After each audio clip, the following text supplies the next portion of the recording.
လာမယ့်အပတ်မှာတော့အရန်ကိုအရေးကြီးတဲ့ သတင်း data တစ်ခုထုတ်ပြန်မှုရှိတယ်အဲ့ဒါပါလဲဆိုတာကိုအဆုံးထိကြည့်လိုက်တော့နော်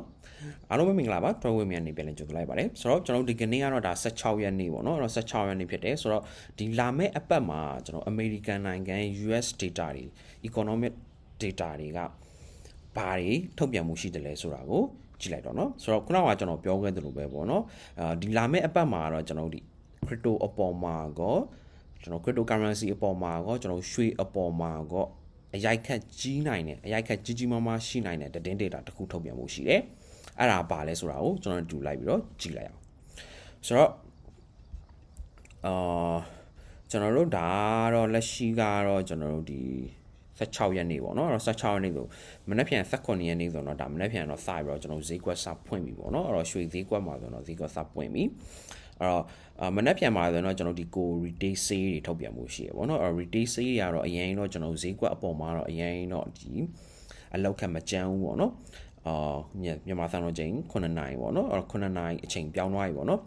ကျွန်တော်ဒီစောင်းရည်ဆိုရင်တော့8နာရီ10နာရီနောက်ကျတယ်နော်စောင်းရည်ဆို10နာရီနောက်ကျတယ်နှွေရည်ဆိုရင်တော့သူကတော့ဒီ10နာရီရှိတိုးသွားတယ်ပေါ့နော်ဒါကြီးလည်းသိထားဖို့လိုတယ်ဆိုတော့19ရက်နေ့မှာကျွန်တော် retail sale မြန်မာစံတော်ချိန်9နာရီမှာထုတ်ပြန်မယ်ဘုတ်ကူနေမှာတော့ crude oil ဒါတော့ကျွန်တော်လည်းမဆိုင်ဘူးเนาะ crude oil ဆိုတော့ရေနံပေါ့เนาะဆိုတော့ဘုတ်ကူနေပြီးပါပြီဂျာရာဘရိနေမှာ okay ဘုတ်ကူနေဂျာရာဘရိနေမနက်အစောပိုင်းမှာဆိုရင်တော့ကျွန်တော်တို့ဒီเนาะအရန်ကိုအရေးကြီးတဲ့ကျွန်တော်တို့ဒီ Federal Interest Rate Decision ရှိတယ်เนาะအဲ့တော့ Interest Rate Decision ပါเนาะအဲ့တော့ဆိုတော့အတိုးနှုန်းဖြစ်တယ်เนาะအတိုးနှုန်းရှိတယ်စနစ်ခွဲမြန်မာစံတော်ချိန်စနစ်ခွဲဆိုတော့ကျွန်တော်တို့ဒီဗုဒ္ဓဂူနေ့ညเนาะဂျာရာဘရိနေ့မနက်အစောဆုံး9ဒီ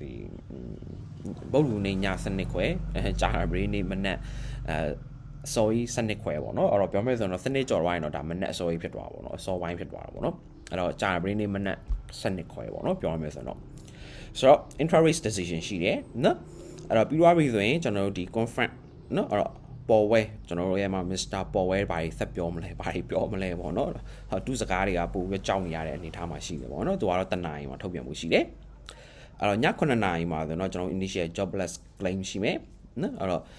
့ဒီဒါတွေရှိမယ်ပြီးကြရင်ကျွန်တော်တို့ဒီရှစ်ခွဲမှာဆိုတော့ existing home sale ဒီ data တွေကတော့အရင်တော့တိတ်ပြီးတော့အရေးမကြီးပါဘူးဒီလာမယ့်အပတ်မှာအရေးကြီးဆုံး data ကဘာလဲလို့ပြောမယ်ဆို interest rate ရဲ့ကျွန်တော်ရဲ့မှာ Mr. ပေါ်ဝဲရဲ့ conference ပဲဖြစ်ပါတယ်အဲ့တော့ okay ဒါဆိုရင်ကျွန်တော် interest ကိုတွားပြီးတော့ကြည့်လိုက်အောင်interest ကတော့ကျွန်တော်လက်ရှိက previous ကတော့ကျွန်တော် 4.5 ပေါ့နော် 4.5 เนาะအတိုးနှုန်းကကျွန်တော်ဒီ 4.5% ရှိတယ်focus ကတော့သူတို့ခန့်မှန်းတာလဲကျွန်တော် 4.5% လို့ခန့်မှန်းထားတယ်ပေါ့เนาะတကယ် HUL မှာဘာထွက်လာမလဲတကယ်လို့ HUL မှာကျွန်တော်ဒီ rate cap တယ်เนาะဥပမာဆိုပါဆို 4.5 ကနေပြီးတော့ 4.25 ဖြစ်မယ်ဖြစ်ချင်လဲဖြစ်မယ်ဒါမှမဟုတ်လဲ 0.5 လောက်ထိကျွန်တော်တို့ rate cut တာလည်းဖြစ်ကောင်းဖြစ်နိုင်တယ်ပေါ့နော်အဲ့တော့ဆိုတော့ 4% ဒုမဟုတ်ကျွန်တော် 4.25% ဖြစ်လာခဲ့ rate cut တယ်ဆိုတော့ကျွန်တော်တို့ဒီရွှေဈေးတွေเนาะကျွန်တော် cryptocurrency တွေဈေးအတက်ဘက်မှာရှိနိုင်တယ်ပေါ့နော်ဈေးတက်ဘက်မှာရှိနိုင်တယ်တကယ်လို့ထွေထူးဘာမှတိတ်ပြီးတော့မပြောင်းလဲဘူးဆိုရင်တော့ကျွန်တော်ဒီကျွန်တော်ရမှာ Mr. ပေါ်ဝဲပါပြောမလဲဆိုတဲ့ပုံမှာမူတည်ပြီးတော့ဈေးကတော့အတက်ကြတွေကျန်းနိုင်တယ်ပေါ့နော်ဆိုတော့ဒီလာမဲ့အပတ်မှာကျွန်တော်ဂျာရာဘရိနေ့မနက်အစောကြီး12နိုင်ခွဲမှာကျွန်တော် interest rate ထုတ်ပြန်ဖို့ရှိတယ်တနိုင်မှာကျွန်တော်ရမှာ Mr. ပေါ်ဝဲကနေပြီးတော့ conference ရှိတယ်ဆိုတော့ကျွန်တော်ဒီစနစ်ခွဲနဲ့တနိုင်ကတော့ကျွန်တော်တို့ trader အများစုကျွန်တော်စောင့်ကြည့်ရမယ်ညအိတ်ကြီးပြတ်ခံပြီးတော့စောင့်ကြည့်ရမယ် data လေးတစ်ခုဖြစ်တယ်ပေါ့နော်အဲ့တော့ဆိုတော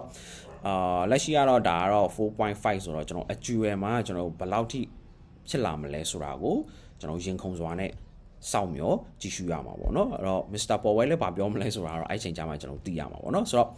ဒီကနေ့ဗီဒီယိုလေးကတော့ဒါလေးကတော့ကျွန်တော်ဒီလာမဲ့အပတ်မှာကျွန်တော်ထုတ်ပြန်ဖို့ရှိတဲ့ကျွန်တော်သတင်း data ချက်လက်လေးတွေကိုကျွန်တော်ပြပြပေးသွားတာဖြစ်တယ်ဒီသတင်း data ချက်လက်တွေဒီကျွန်တော် US နိုင်ငံရဲ့ economic data တွေဖြစ်တယ်ဆိုတော့ကျွန်တော်ဒီ US dollar အပေါ်မှာရောကျွန်တော်တို့ဒီရွှေ market အပေါ်မှာရောကျွန်တော် cryptocurrency market အပေါ်မှာရောကျွန်တော်ဈေးအတက်အကျအလောက်ခတ်တွေကြီးမားမားရှိနိုင်တဲ့သတင်း data တွေပဲဖြစ်တယ်ပေါ့နော်ဆိုတော့ဒီလာမယ့်အပတ်မှာတော့အရေးကြီးဆုံးကတော့ interest ဖြစ်တယ်ပေါ့နော်ဆိုတော့ဒီနောက်လာမယ့်အပတ်ဒီမှာရောကျွန်တော်ဘယ်လိုမျိုးသတင်း data တွေထုတ်ပြန်မှုရှိတယ်လဲဆိုတာကိုဆက်လက်ပြီးတော့စောင့်ကြည့်ပေးပါအောင်လို့ပြောချင်ပါတယ်ဟုတ်ကဲ့ကျွန်တော်ဒီကနေ့ဗီဒီယိုလေးကတော့ဒီလောက်ပါပဲအားလုံးကျေးဇူးတင်ပါတယ်